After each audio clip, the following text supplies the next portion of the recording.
उत्तरी हवा और सूर्य की कहानी। एक बार की सूर्य और उत्तरी हवा में बहस छिड़ गई।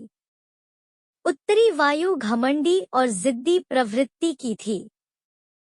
उसे अपनी शक्ति पर बड़ा अभिमान था। अक्सर वह प्रचंड वेग से बहती और पेड़ों को उखाड़ फेंकती, घरों को गिरा देती, खेतों में खड़ी फसल बर्बाद कर देती थी।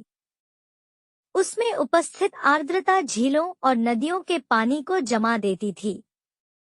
बहस करते हुए वह सूर्य से बोली, मेरी शक्ति के सामने किसी का जोर नहीं चलता। मैं दुनिया में सबसे ज्यादा शक्तिशाली हूँ। मेरे सामने सब तुच्छ हैं। सूर्य नम्रता से बोला, मेरे विचार से हर किसी में शक्तियां भी होती हैं और कमजोरियां भी, इसलिए कोई भूत के सबसे शक्तिशाली होने का दावा नहीं कर सकता। भूत पर घमंड करना उचित नहीं है। हमें सबका सम्मान करना चाहिए और सबके साथ मिलजुल कर रहना चाहिए। उत्तरी हवा तुनक कर बोली, मैं तुम्हारी बात नहीं मानती। मैं सबसे ज्यादा शक्तिशाली हूँ और ये मैं तुम्हें साबित करके दिखाऊंगी। ऐसी बात है तो अपनी ताकत साबित करने के लिए तैयार हो जाओ। नीचे देखो। धरती पर एक व्यक्ति दुशाला ओढ़े पैदल जा रहा था। तुम उसकी दुशाला उसके शरीर से हटा दो, मैं मान जाऊंगा कि तुम सबसे ज्यादा शक्तिशाली हो। सूर्य उत्तरी हवा को चुनौती देते हुए बोला। इसमें कौन सी बड़ी बात है? कुछ ही देर में उस आदमी की दुशाला धरती पर पड़ी होगी, कहकर उत्तरी हवा अपने प्रचंड रूप में आ गई। धरती पर धूल भरी आंधी चलने लगी, पेड़ पौधे लहराने लगे, सूखे पत्ते व अन्य सामान उड़ने लगे, मौसम ठंडा होने लगा। पैदल जा रहे व्यक्ति की दुशाला भी हवा के वेग के कारण उड़ने लगी, लेकिन उसने उसे पकड़ लिया और अपने शरीर से कसकर लपेट लिया। उत्तरी हवा ने अपनी प्रचंडता और बढ़ाई, लेकिन उसके साथ ठंड भी बढ़ गई। व्यक्ति ने अपनी दुशाला और कसकर लपेट ली। बहुत प्रयासों के बाद भी उत्तरी हवा उसके शरीर से दुशाला हटा नहीं पाई। तब सूर्य बोला, अब तुम देखना कि कैसे ये व्यक्ति बुद्बुद अपनी दुशाला उतार देगा। सूर्य ने अपना ताप बढ़ाना शुरू किया। तापमान बढ़ते ही धरती पर जा रहे व्यक्ति को गर्मी लगने लगे। वह पसीना पसीना हो गया। फिर क्या? उसने खुद ही अपनी दुशाला उतार दी। यह देखकर उत्तरी हवा बहुत शर्मिंदा हुई। अपने घमंड के कारण उसे सूर्य के सामने नीचा देखना पड़ा। उस दिन के बाद से उसने अपनी शक्ति पर कभी घमंड नहीं किया।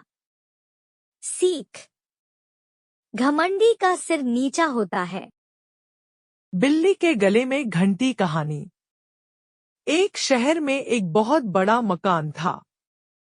उस मकान में चूहों ने डेरा जमा रखा था। जब भी मौका मिलता वे अपने अपने बिलों से निकलते और कभी खाने की चीजों पर अपना हाथ साफ करते, तो कभी घर की अन्य चीजें कुतर देते। उनका जीवन बड़े मजे से बीत रहा था।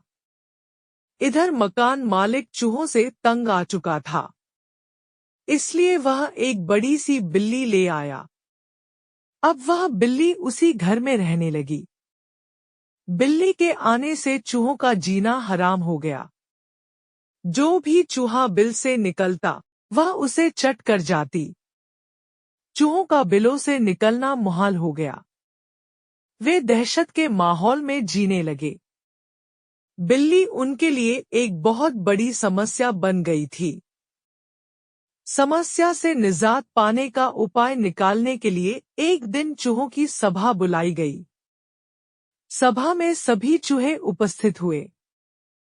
सभा की अध्यक्षता कर रहे चूहे ने सबको संबोधित करते हुए कहा, साथियों, आप सब जानते ही हैं कि हम लोग बिल्ली रूपी बहुत बड़ी समस्या से जूझ रहे हैं। वह रोज हमारे किसी न किसी साथी को मारकर खा जाती है। बिलों से निकलना मुश्किल हो गया है। लेकिन इस तरह हम कब तक बिल में छुप कर रहेंगे? भोजन की व्यवस्था के लिए तो हमें बिल से बाहर निकलना ही होगा। यह सभा इसलिए आयोजित की गई है ताकि इस समस्या का समाधान निकाला जा सके। आपके सुझाव आमंत्रित हैं। आप एक एक कर अपने सुझाव दे सकते हैं। एक एक कर सभी चूहों से इस समस्या पर अपनी अपनी सोच के हिसाब से सुझाव दिए, लेकिन किसी भी उपाय पर सब एकमत नहीं हुए।